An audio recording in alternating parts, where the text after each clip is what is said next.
말씀은 야고보서 1장 1절부터 11절까지 말씀입니다. 종이 갖추어야 할 자격이라는 제목으로 함께 말씀을 나누겠습니다. 야고보서 1장 1절부터 11절 말씀 한 절씩 교독하시고 마지막 11절은 함께 읽겠습니다. 제가 먼저 1절 봉독하겠습니다. 하나님과 주 예수 그리스도의 종 야고보는 흩어져 있는 12지파에게 문안하노라.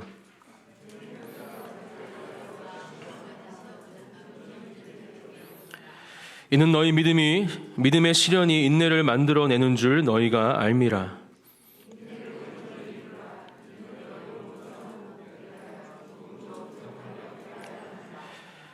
너희 중에 누구든지 지혜가 부족하거든 모든 사람에게 후히 주시고 꾸짖지 아니하시는 하나님께 구하라. 그리하면 주시리라.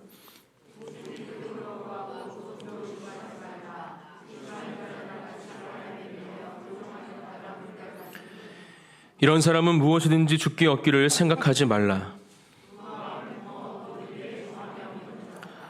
낮은 형제는 자기의 높음을 자랑하고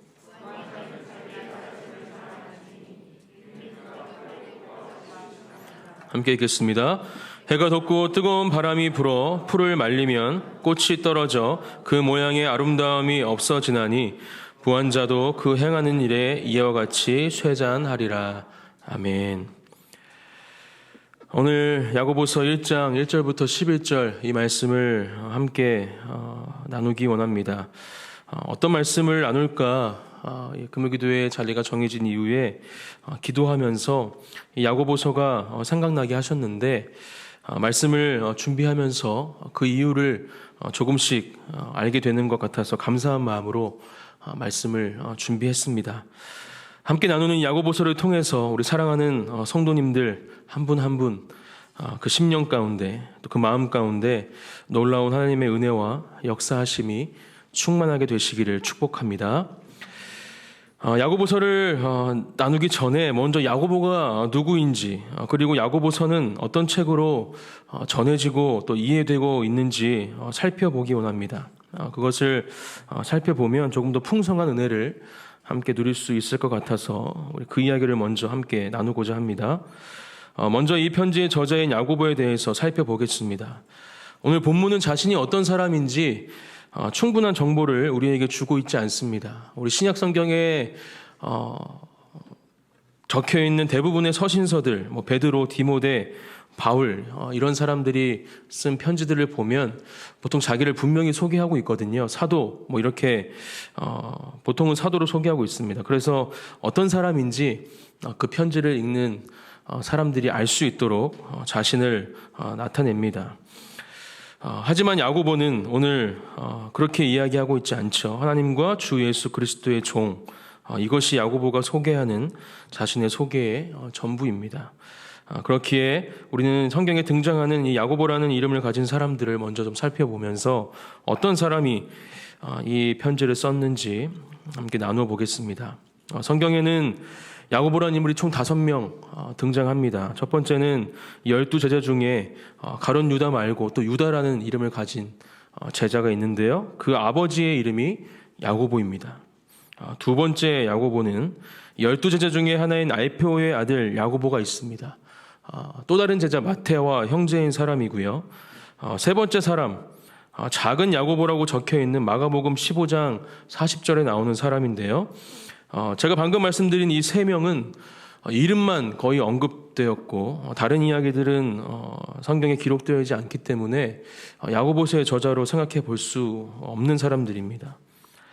네 번째 야고보, 주님의 12제자 중에 한 명이고 세베대의 아들 요한의 형제 야고보 이렇게 소개되는 야고보가 등장합니다.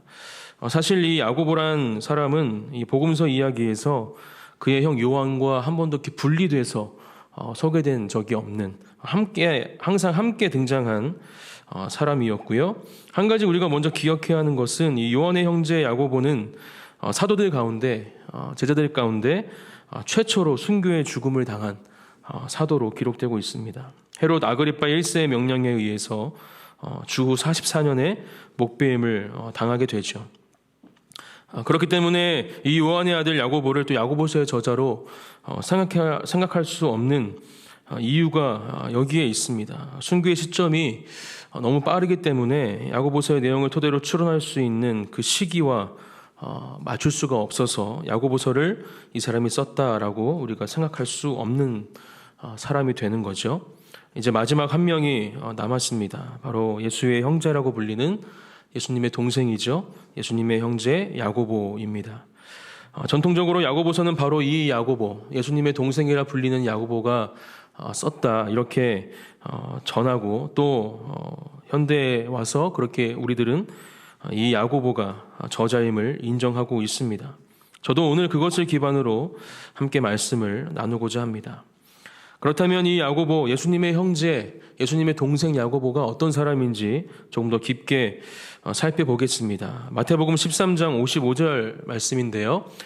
이는 그 목수의 아들이 아니냐, 그 어머니는 마리아, 그 형제들은 야고보, 요셉, 시몬, 유다라 하지 않느냐. 예수님의 형제로 야고보란 사람이 등장합니다. 야고보뿐만이 아니라 방금 말씀드린 마리아를 비롯한 어머니죠. 마리아를 비롯한 형제들은 예수님의 공생의 사역 당시에 미친 사람 취급했습니다. 마가복음 3장 21절 말씀, 예수의 친족들이 듣고 그를 붙들러 나오니 이는 그가 미쳤다 하밀러라. 또 요한복음 7장 3절부터 5절 말씀을 보면요, 그 형제들이 예수께 이르되 당신이 행하는 일을 제자들도 보게 여기를 떠나 유대로 가소서. 스스로 나타나기를 구하면서 묻혀서 일하는 사람이 없나니 이 일을 행하려 하거든 자신을 세상에 나타내소서 하니 이는 그 형제들까지도 예수를 믿지 아니함이로라. 예수님을 인정하지도 믿지도 이해하지도 않는 형제들의 모습이 적나라하게 적혀 있습니다. 그리고 이러한 가족들의 반응에 예수님 또한 이런 반응을 하시죠. 마가복음 3장 31절부터 35절 말씀입니다. 그때 예수의 어머니와 동생들이 와서 밖에 서서 사람을 보내어 예수를 부르니 무리가 예수를 둘러 앉았다가 여짜오되 보소서 당신의 어머니와 동생들과 노이들이 밖에서 찾나이다. 대답하시되 누가 내 어머니이며 동생들이냐 하시고 둘러 앉은 자들을 보시며 이르시되 내 어머니와 내 동생들을 보라. 누구든지 하나님의 뜻대로 행하는 자가 내 형제요 자매요 어머니이니라. 도대체 내 아들, 내 형제가 무슨 말을 하고 무슨 행동을 하고 다니는가 확인하려고 온 것 같습니다. 아니 어쩌면 미쳤다라는 그 소문에 참지 못하고 더 이상 사람들에게 미쳤다는 소리를 듣게 하지 않게 하기 위해서 예수님을 잡아 데려가려고 지금 예수님 앞에 와 있는지도 모릅니다. 저는 마가복음 이 3장 말씀을 볼 때에는 예수님께서 가족에게 꼭 이렇게까지 말씀하셨어야 됐을까라는 질문을 또 생각을 하게 됐었습니다. 하지만 말씀을 준비하면서 예수님의 가족들을 다시 한번 보니까 예수님의 가족들이 아직 예수님을 제대로 알고 있지도 못하고 믿고 있지도 못하고 있었구나. 예수님이 진짜 자신들의 죄를, 온 인류의 죄를 구원하시기 위해 이 땅에 온 메시아임을, 하나님의 아들임을 이들은 모르고 있었구나라는 생각을 해보게 되었습니다. 그렇기에 아까 말씀드린 함께 읽은 요한복음 7장에서도 요한은 그 형제들까지도 예수님을 믿지 않았다라고 기록하고 있는 것이겠죠. 그렇다면 우리는 이렇게 결론 내어볼 수 있습니다. 야고보는 예수님의 공생의 사역 기간 중에 예수님을 인정하지 않는 사람에 속한 사람이었음을 우리는 알 수 있습니다. 하지만 예수님께서 십자가에 돌아가시고 또 3일 만에 부활하신 이후에 초대교회가 시작되는 그 시점에 야고보를 비롯한 예수님의 가족은 분명한 변화를 갖게 됩니다. 사도행전 1장 12절부터 14절 말씀입니다. 제자들이 감람원이라 하는 산으로부터 예루살렘에 돌아오니 이 산은 예루살렘에 가까워 안식일에 가기 알맞은 길이라. 들어가 그들이 유하는 다락방으로 올라가니 베드로, 요한, 야고보, 안드레와 빌립, 도마와 바돌로메, 마테와 및 알페오의 아들 야고보, 셀롯인 시몬, 야고보의 아들 유다가 다 거기 있어 여자들과 예수의 어머니 마리아와 예수의 아우들과 더불어 마음을 같이하여 오로지 기도에 힘쓰더라. 이렇게 전하고 있죠.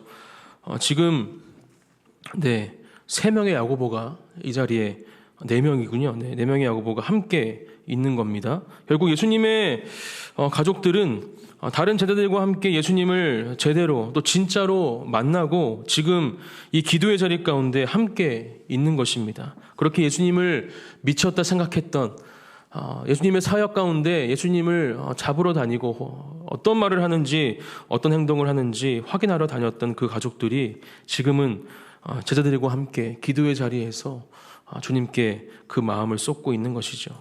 아마도 십자가의 놀라운 은혜와 또 부활의 사건이 예수님의 가족들도 변화시켰을 것입니다. 그리고 이제 야고보는 이전과는 전혀 다른 사람이 되어서 하나님께 쓰임받고 있습니다. 사도행전 12장 17절 말씀입니다. 베드로가 그들에게 손짓하여 조용하게 하고 주께서 자기를 이끌어 옥에서 나오게 하던 일을 말하고 또 야고보와 형제들에게 이 말을 전하라 하고 떠나 다른 곳으로 가니라. 네, 여기서 말씀하고 있는 야고보가 바로 예수님의 형제 야고보입니다. 베드로가 옥에서 나온 이야기를 이 야고보에게 전하라 하는 것을 보면 이미 사도들 사이에서도 믿을 수 있는 사람으로 세워져 있다는 것을 우리가 알 수 있습니다. 또 사도행전 15장 12절부터 21절에는 예루살렘의 회의가 나오게 되는데 그 회의의 주제는 이런 거였습니다. 이방인을 맞아들일 것인가 맞아들이지 않을 것인가, 이런 문제에 합의를 이끌어내고 있는 사람이 바로 야고보입니다. 리더십을 갖고 있다는 것을 또 이 장면을 통해 알 수 있는 것이죠. 그렇게 예루살렘 교회 또 사도들과 성도들을 섬기고 있는 사람이 바로 이 예수님의 형제 야고보인 것을 우리가 알 수 있는 것입니다. 그리고 그가 변화였다고 확신할 수 있는 것이 바로 오늘 야고보서 1장 1절 야고보가 자기 자신을 소개하고 있는 이 문장이라 저는 생각합니다. 하나님과 주 예수 그리스도의 종 야고보는 그 어떤 수식어도 붙이지 않습니다.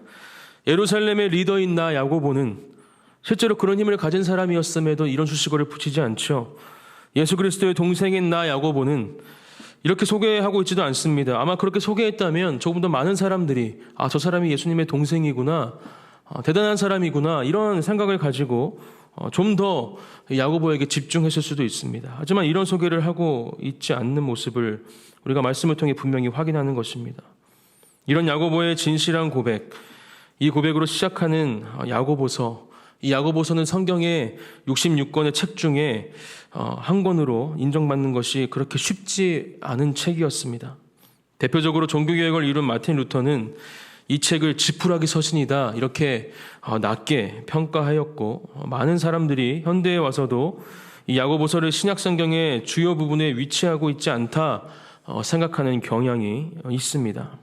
특별히 루터가 이 야고보서를 지푸라기 서신이라는 이름으로 낮게 평가한 가장 큰 이유가 바울의 견해와는 정반대의 행보를 걷고 있기 때문이라 전해지고 있습니다.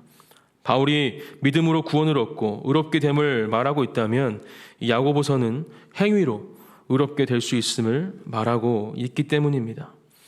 바울의 견해가 담긴 갈라디아서 2장 16절 말씀, 사람이 의롭게 되는 것은 율법의 행위로 말미암음이 아니요 오직 예수 그리스도를 믿음으로 말미암는 줄 알므로 우리도 그리스도 예수를 믿나니 이는 우리가 율법의 행위로서가 아니고 그리스도를 믿음으로써 의롭다함을 얻으려 함이라.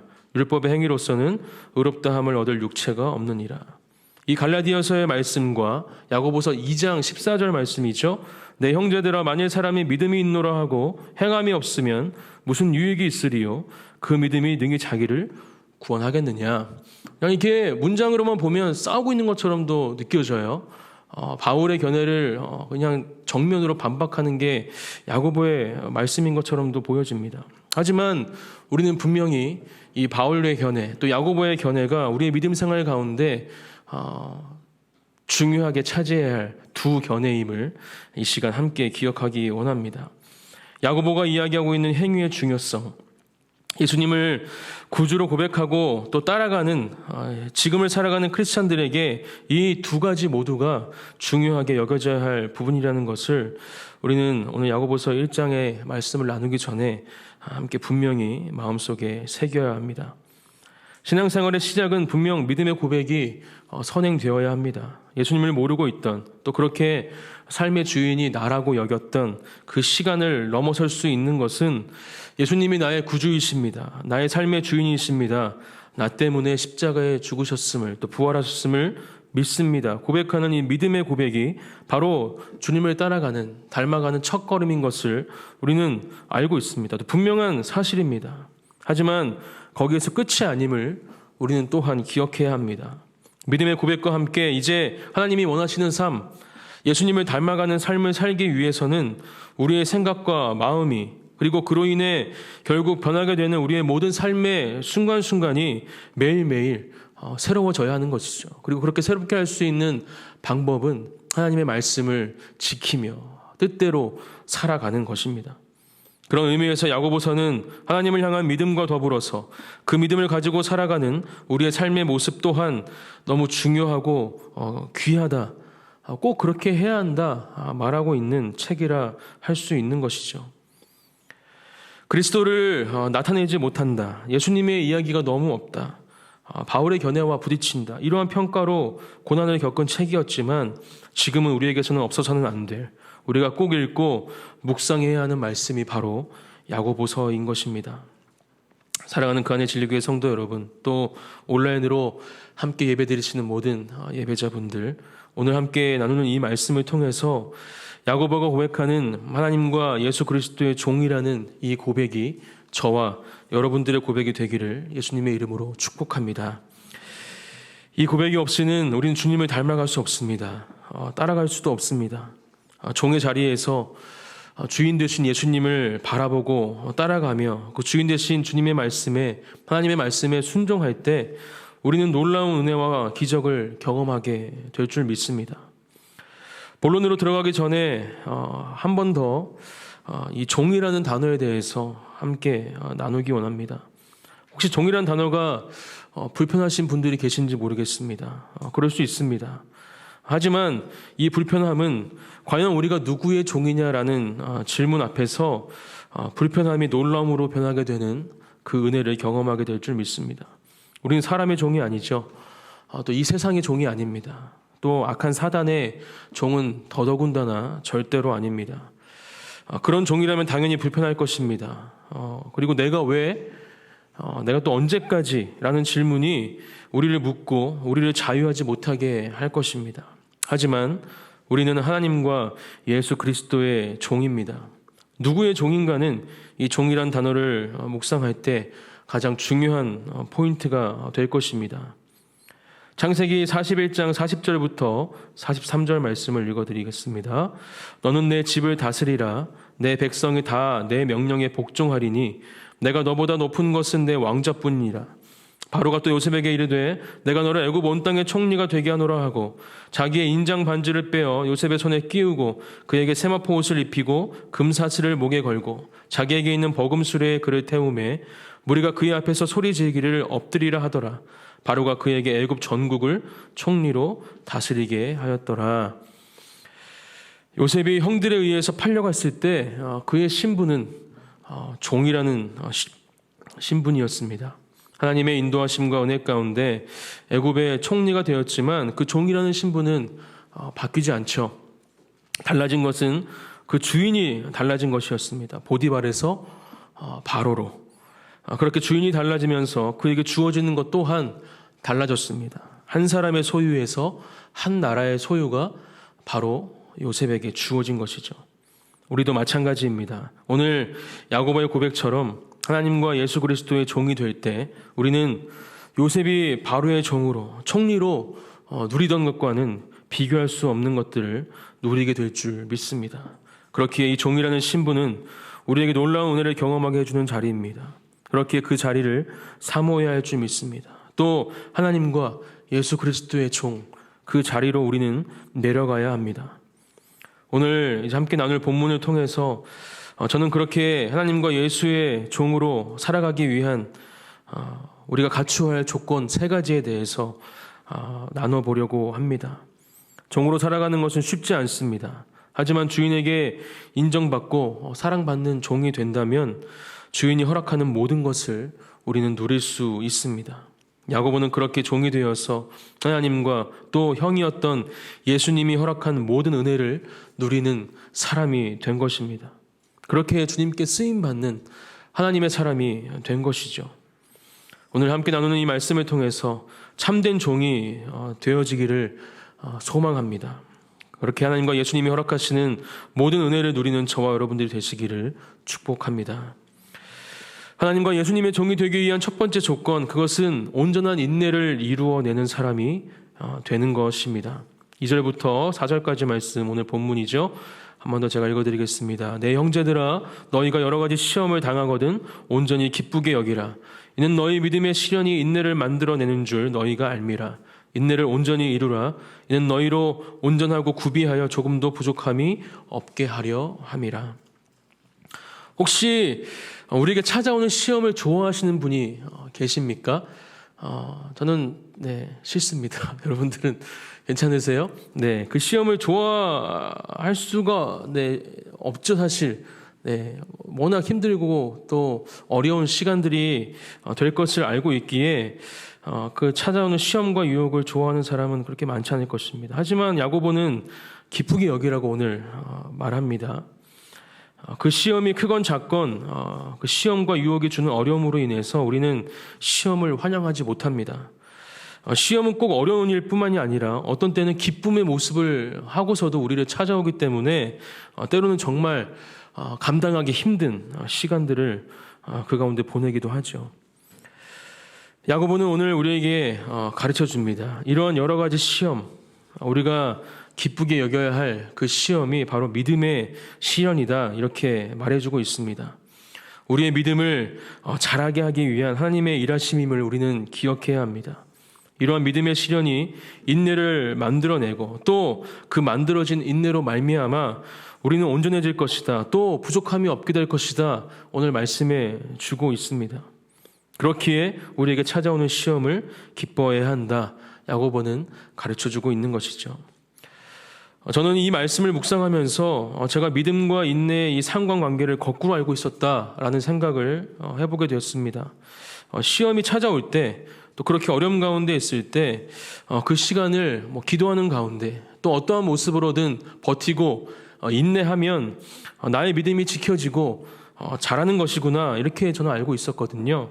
근데 오늘 야고보는 거꾸로 얘기하고 있더라고요.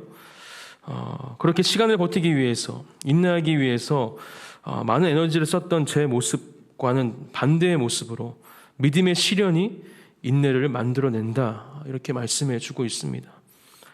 그러한 믿음의 시련이 선행되어질 때 우리는 참된 인내의 시간을 통해서 온전해지고 또 부족함이 없는 그러한 사람들이 될 수 있다는 것이죠. 보통 유혹이라는 단어를 우리가 이해할 때 또 죄 가운데로 끌어들인다라는 의미로 이 단어를 이해하고 받아들일 수 있습니다. 야고보가 말하는 유혹은 이러한 뜻을 가진 단어가 아닙니다. 오늘 야고보가 말하는 믿음의 시련은 분명한 목적이 있는 시련과 유혹을 말해주고 있습니다. 이 부분의 이해를 돕기 위해서 이 2절에 여러 가지 시험의 시험이라는 단어로 쓰인 페이라스모스라는 단어를 함께 살펴보기 원합니다. 이 단어는 어떤 목적을 위한 유혹을 말해주는 단어입니다. 그 목적이 무엇입니까? 바로 시험과 유혹을 받는 사람이 그 시험에 의해서 보다 강하게 되고 또 순수한 믿음을 가질 수 있는 것에 그 목적이 있는 것이죠. 그렇게 이 단어의 정확한 뜻을 정리해 보면 강하게 하며 또 순수하게 하며 그렇게 우리를 그 믿음의 시련을 통해서 시험하고 다룬다라는 뜻을 가진 단어가 되는 것입니다. 이러한 시련을 통해 만들어지는 인내, 그것이 우리를 온전케 하며 부족함이 없게 하신다, 야고보는 말씀하고 있죠. 아마 이러한 시련을 받은 또 이러한 인내의 시간을 가진 대표적인 인물이 바로 아브라함이라 생각되어집니다. 우리가 너무 잘 알고 있는 아브라함의 소중한 아들 이삭을 제물로 바치라 라는 하나님의 명령에 반응하는 장면이죠. 창세기 22장 1절부터 2절 말씀입니다. 그 일 후에 하나님이 아브라함을 시험하시려고 그를 부르시되 아브라함아 하시니 그가 이르되 내가 여기 있나이다. 여호와께서 이르시되 내 아들 내 사랑하는 독자 이삭을 데리고 모리아 땅으로 가서 내가 내게 일러준 한 산 거기서 그를 번제로 드리라. 아브라함은 하나님의 명령에 하나님을 향한 믿음을 바로 하나님께 보여드립니다. 아까 제가 말씀드린 그 믿음과 인내의 상관관계가 제대로 되어진 것이죠. 하나님의 명령을 듣고 어떻게 하지? 하나님 어떻게 나에게 이런 일을 시키실 수 있지? 기도하면서 좀 내 생각을 바로 잡아야겠다. 이러한 인내의 시간을 먼저 가진 것이 아니라 하나님을 향한 믿음으로 즉각적인 순종을 보여주고 있죠. 그렇게 이삭을 데리고 모리아 땅으로 향합니다. 그리고 이때부터 믿음의 실현을 통해 인내를 얻게 되어지죠. 아브라함이 이삭을 데리고 가는 그 걸음걸음을 한번 상상해 봤습니다. 얼마나 힘들고 어려운 고통의 시간이었을까. 이제 그 자신의 아들을 자기 손으로, 내 손으로 죽여야 하는데 아무리 하나님의 명령이라 할지라도 어떻게 그 일을 내가 할 수 있을까? 아브라함에게는 정말 견디기 힘든 인내의 시간이었을 것입니다. 하지만 아브라함은 하나님을 향한 믿음으로 이 인내의 시간을 견뎌내고 만들어내고 결국은 오늘 야고보의 이 말씀처럼 하나님의 놀라운 언약을 받는 부족함이 없는 사람이 되는 것을 우리는 말씀을 통해 이미 알고 있습니다. 좋은 연장이 만들어지기 위해서는 뜨거운 물 속에 계속 들어가고 또 찬물에 담궈졌다가 또 들어가고 찬물에 또 담궈졌다가 대장장이의 수없는 망치질을 견뎌내야 좋은 연장이 만들어집니다. 사랑하는 성도 여러분, 오늘 야고보가 말하는 이 시험, 유혹이라는 이 단어, 이 뜻과 목적을 우리가 바로 이해하고 또 받아들일 때 우리는 우리에게 찾아오는 시련을 견딜 수 있습니다. 아니, 야고보의 말씀처럼 기뻐할 수 있습니다. 그 가운데 우리를 온전케 해주는 인내를 또한 얻을 수 있게 되는 것입니다. 그리고 그 가운데 부족함이 없는 놀라운 인생을 살게 되는 것이죠. 하나님의 놀라운 약속을 받는 하나님의 사람이 될 수 있는 것입니다. 저와 여러분 모두 이러한 인생을 살아가는 은혜를 누리시기를 축복합니다. 하나님과 예수의 종이 되기 위한 두 번째 조건, 그것은 지혜를 구하는 사람이 되는 것입니다. 5절부터 8절까지 말씀을 읽어드리겠습니다. 너희 중에 누구든지 지혜가 부족하거든 모든 사람에게 후히 주시고 꾸짖지 아니하시는 하나님께 구하라. 그리하면 주시리라. 오직 믿음으로 구하고 조금도 의심하지 말라. 의심하는 자는 마치 바람에 밀려 요동하는 바다 물결 같으니 이런 사람은 무엇이든지 죽기 얻기를 생각하지 말라. 두 마음을 품어 모든 일에 정함이 없는 자로다. 야고보는 왜 지혜를 구하라고 우리에게 말씀해주고 있을까요? 잠언 2장 20절 말씀을 읽어드리겠습니다. 지혜가 너를 선한 자의 길로 행하게 하며 또 의인의 길을 지키게 하리니. 잠언은 이렇게 말씀하고 있습니다. 지혜가 선한 자의 길로 행하게 할 것이다. 의인의 길을 지켜줄 것이다. 이것이 저는 우리가 지혜를 구해야 하는 이유라고 생각합니다. 종으로 살아가는 것이 그저 육체적인 노동만을 원하는 삶이 아닌 것을 우리는 분명히 기억해야 합니다. 주인이 원하는 모습, 기뻐하는 모습으로 살아가는 것, 이것 또한 종이 가져야 할 분명한 삶의 모습이죠. 그렇기에 하나님과 예수님의 종으로 살아가기 위해서는 하나님과 예수님의 성품을 배우고 또 그렇게 살아가고자 노력해야 하는 것입니다. 그분들이 가진 성품이 바로 선하고 또 의인이라 칭함밖에 부족함이 없는 그런 성품을 가진 분들이 하나님과 예수님이시기에 우리들은 그분을 닮아 또 그분을 따라 살아가고자 노력해야 하는 것이죠. 잠언의 말씀, 그 지혜가 그것을 가능케 해줌을 우리는 분명히 이 시간 기억하기 원합니다. 아브라함의 종을 다들 기억하실 줄 믿습니다. 창세기 24장 2절 말씀, 아브라함이 자기 집 모든 소유를 맡은 늙은 종에게 이르되 청하건대 내 허벅지 밑에 내 손을 넣으라. 아브라함의 종은 아브라함의 모든 소유를 맡고 있을 뿐만이 아니라 아브라함의 아들 이삭의 아내를 구하는 일에 믿고 그 일을 맡길 수 있는 유일한 한 사람으로 등장합니다. 방금 읽어드린 말씀 이후에 아브라함의 종이 아브라함의 그 부탁을 들어주기 위해서 떠나는 모습이 등장하죠. 그리고 하나님께 이삭의 아내를 구할 방법을 구하며 이삭의 아내를 찾는 모습이 이어지는 말씀에 등장합니다. 아브라함의 종에게도 가장 필요한 것이 바로 하나님이 주시는 지혜였습니다. 그 지혜가 있었기 때문에 아브라함은 이삭의 아내를 찾을 수 있었고 또 이삭에게로 그 아내를 데리고 갈 수 있었습니다. 종으로 살아가는 우리도 하나님과 예수 그리스도의 종으로서 부름받은 우리도 가장 필요한 것은 그 어떤 것도 아닌 먼저 지혜입니다. 하나님께서 우리에게 모든 것을 맡기셨죠. 하지만 아까 말씀드린 그런 요셉 또 아브라함 이런 사람들 아브라함의 종과는 비교할 수 없는 것들을 맡고 있는 사람들이 바로 저와 여러분들입니다. 뿐만 아니라 하나님께서는 우리에게도 하나님의 일을 맡기시며 그것을 우리가 이루어내기를 원하십니다. 그런 자리에 있는 우리에게 지혜가 없이는 또 지혜의 부족함 가운데에서는 하나님이 원하시는 것을 온전히 이룰 수 없다는 것을 우리는 이 시간 말씀을 통해 깨달아야 합니다.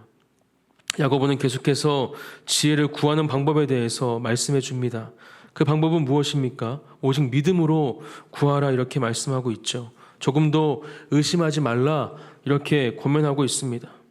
사실 야고보가 말하고 있는 이 방법은 우리가 너무나 잘 알고 있는 방법입니다. 그리고 이 방법은 지혜뿐만이 아니라 하나님께 구하는 모든 것에 적용되어져야 하는 방법이죠.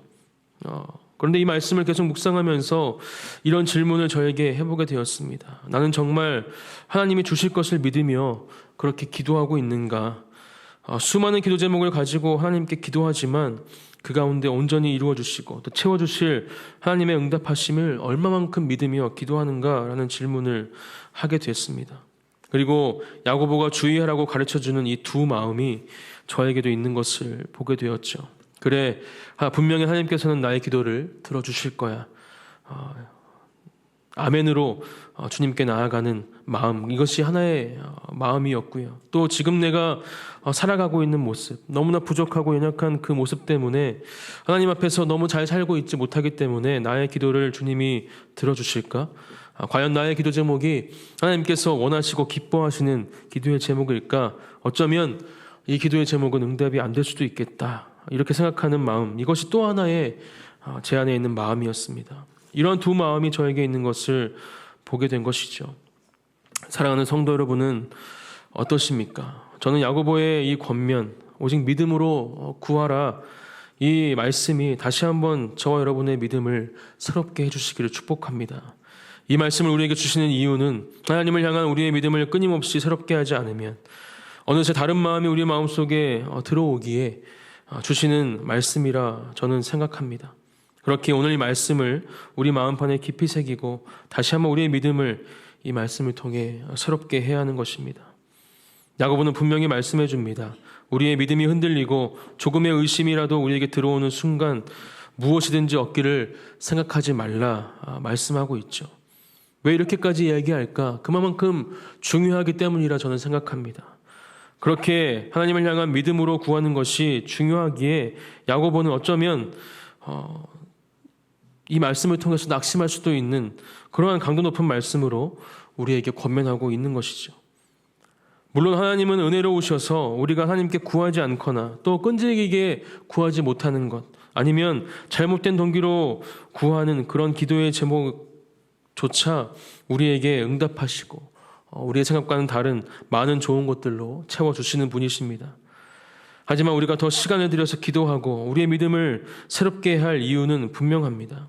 그 가운데 우리가 알 수 없는 놀라운 하나님의 역사하심이 가능해지기 때문입니다. 누가복음 18장 7절부터 8절 말씀입니다. 하물며 하나님께서 그 밤낮 부르짖는 택하신 자들의 원한을 풀어주지 아니하겠시겠느냐? 그들에게 오래 참으시겠느냐? 내가 너희에게 이르노니 속히 그 원한을 풀어주시리라. 그러나 인자가 올 때에 세상에서 믿음을 보겠느냐 하시니라. 하나님은 우리에게 그런 믿음을 원하시는 것입니다. 그리고 우리가 그런 믿음을 가지고 이 땅을 살아간다면 우리의 기도의 자리에는 하나님의 응답하심과 일하심이 놀랍게 임하게 될 줄 믿습니다. 하나님께 구하는 모든 것, 그것을 오직 믿음으로 구하시는 저와 여러분들이 되시기를 축복합니다. 오늘 말씀하는 지혜뿐만이 아니라 우리가 구하는 그 모든 것들 가운데 우리의 믿음이 주님께 올려진다면 하나님께서는 놀라운 응답으로 함께 하실 것입니다. 하나님과 예수님의 종이 되기 위한 마지막 세 번째 조건, 그것은 낮은 자의 모습으로 섬기는 종이 되어야 합니다. 9절부터 11절 말씀을 읽어드리겠습니다. 낮은 형제는 자기의 높음을 자랑하고 부한 자는 자기의 낮아짐을 자랑할지니 이는 그가 풀의 꽃과 같이 지나감이라. 해가 돋고 뜨거운 바람이 불어 풀을 말리면 꽃이 떨어져 그 모양의 아름다움이 없어지나니 부한 자도 그 행하는 일에 이와 같이 쇠잔하리라. 우리는 이 땅에서 하나님의 종으로 또 예수 그리스도의 종으로 살아가야 하지만 결국 우리가 하나님의 나라에서 이 종의 모습이 아닌 하나님 나라의 백성으로 또 하나님의 자녀로 주님과 함께 살아가는 것을 우리는 믿음으로 선포하고 또 그렇게 그것을 소망하며 이 땅을 살아갑니다. 그 영광의 자리에 가기까지 우리는 종의 자리에서 종의 모습으로 살아가야 하는 것이죠. 이 땅에서의 삶은 예수님께서 그렇게 하셨던 것처럼 계속해서 낮은 자리에 있어야 함을 우리는 분명히 기억해야 합니다. 그것을 기억하지 못할 때 우리는 우리의 마음을 높게 만드는 것들로 인해서 하나님과 멀어지게 될 것입니다. 우리의 재정, 또 사회적 지위, 가족, 그 무엇이 되었든지 간에 우리의 마음 가운데 하나님보다 높아져 있는 모든 것들, 그 모든 것들은 영원하지 못한 것임을, 언제든지 사라질 수 있는 것임을 우리는 이 시간 다시 한번 깨달아야 합니다. 야고보는 11절 이 말씀을 통하여서 이 팔레스타인에 살고 있는 사람들에게 매우 낯익은 사실을 묘사하고 있습니다. 사막에서는 소나기가 한번 지나가면 풀에서 가냘픈 싹이 움트게 됩니다. 하지만 하루 종일 뜨거운 태양이 비치게 되면 거기에 아무것도 없던 것 같이 그런 풀들은 자취를 감추고 말죠. 또한 뜨거운 바람, 카오손이라 불리는 이 바람, 또 시뭅이라 부르는 이 동남풍을 야고보는 말하고 있는데 이 바람은 사막에서 직접 불어오는 바람입니다. 마치 오븐 뚜껑을 열 때 내뿜는 열과 같은 바람이 지금 야고보가 말하고 있는 바람인 것이죠. 이 바람은 팔레스타인 전 지역을 태워버릴 정도의 열기를 가지고 있습니다. 1시간만 이 바람이 계속 불어도 그 불같은 열로서 모든 초목을 태워버릴 수 있을 것입니다. 오늘 야고보는 이러한 자연의 모습을 이야기하면서 우리의 마음을 높아지게 만드는 모든 것이 그렇게 한순간에 사라질 수 있음을 다시 한번 기억하기 원하는 마음에서 이 말씀을 우리에게 주고 있는 것이죠. 그리고 우리는 그 말씀을 통해 야고보가 원하는 그 마음을 분명히 우리가 기억해야 합니다. 우리는 종의 자리에서 분명히 왕같은 제사장의 자리로 옮겨질 것입니다. 베드로전서 2장 9절 말씀이 그렇게 말씀해주고 있습니다. 그러나 너희는 택하신 족속이요 왕같은 제사장들이요 거룩한 나라요 그의 소유가 된 백성이니 이는 너희를 어두운 데서 불러내어 그의 기이한 빛에 들어가게 하신 이의 아름다운 덕을 선포하게 하려 하심이라. 분명 우리를 하나님께서 택하신 족속이요 왕같은 제사장으로 부르셨지만 그렇게 훨씬 더 영화로운 모습으로 우리를 만드실 것이지만 이 땅에서 하나님과 예수님의 종으로 살아갈 때 우리는 그 부르심에 합당한 사람의 삶을 살아갈 수 있게 되는 것입니다. 마태복음 20장 26절부터 28절 말씀, 너희 중에는 그렇지 않아야 하나니 너희 중에 누구든지 크고자 하는 자는 너희를 섬기는 자가 되고 너희 중에 누구든지 으뜸이 되고자 하는 자는 너희의 종이 되어야 하리라. 인자가 온 것은 섬김을 받으려 함이 아니라 도리어 섬기려 하고 자기 목숨을 많은 사람의 대속물로 주려 함이니라. 예수님은 우리에게 종으로 살아가는 것이 무엇인지 먼저 본을 보여주셨습니다. 또 말씀하신 그대로 그렇게 우리를 섬겨주시고 우리의 발을 씻기시며 십자가에 돌아가심으로 그 말씀을 증명해 보이셨습니다. 사랑하는 그 안의 진리교회 성도 여러분, 또 함께 예배드리시는 모든 예배자분들, 이 시간 우리의 높아져 있는 모든 마음들을 다시 한번 십자가 앞에 내려놓고 예수님처럼 낮은 자의 모습으로 우리의 가정과 교회와 이 땅을 섬기시기를 축복합니다. 말씀을 준비하면서 많은 우리 설교자분들께서 야고보서 1장 1절부터 11절 말씀을 시험과 시련을 어떻게 대해야 할지 또 이겨낼 수 있는 방법은 무엇인가라는 말씀으로 전하시는 것을 보게 되었습니다. 분명 그렇게 해석하고 은혜를 누리는 것이 중요한 말씀이라 생각됩니다. 하지만 저는 야고보서의 첫 문장, 아까 설교 초반에 말씀드렸던 하나님의 종, 예수 그리스도의 종 야고보는 이 야고보의 소개가 제 마음을 뜨겁게 하였습니다. 하나님의 종, 또 예수 그리스도의 종으로 살고 있지 못한 저의 모습이 너무 부끄러웠고 또 그렇게 살고 싶다는 마음이 제 마음을 뜨겁게 한 것입니다. 그리고 이 마음을 우리 사랑하는 성도님들과 함께 나누고 싶었습니다. 오늘 함께 나눈 이 말씀이 다시 한번 우리의 믿음과 마음을 새롭게 해주시기를 소망합니다. 말씀을 기억하고 또 기억하며 우리에게 주어지는 매일의 삶 가운데 야고보처럼 저는 하나님의 종입니다. 예수 그리스도의 종입니다. 라는 이 고백이 멈추지 않기를 소망합니다. 하나님과 예수 그리스도의 종 박문영, 또 여러분들의 이름을 넣는다면 이것이 이 땅을 살아가며 우리가 가지고 살아야 할 정체성인 줄 믿습니다. 그러한 정체성을 가지고 이 땅을 살아가시는 우리 사랑하는 한 분 한 분이 되시기를 예수님의 이름으로 축복합니다. 함께 기도하겠습니다.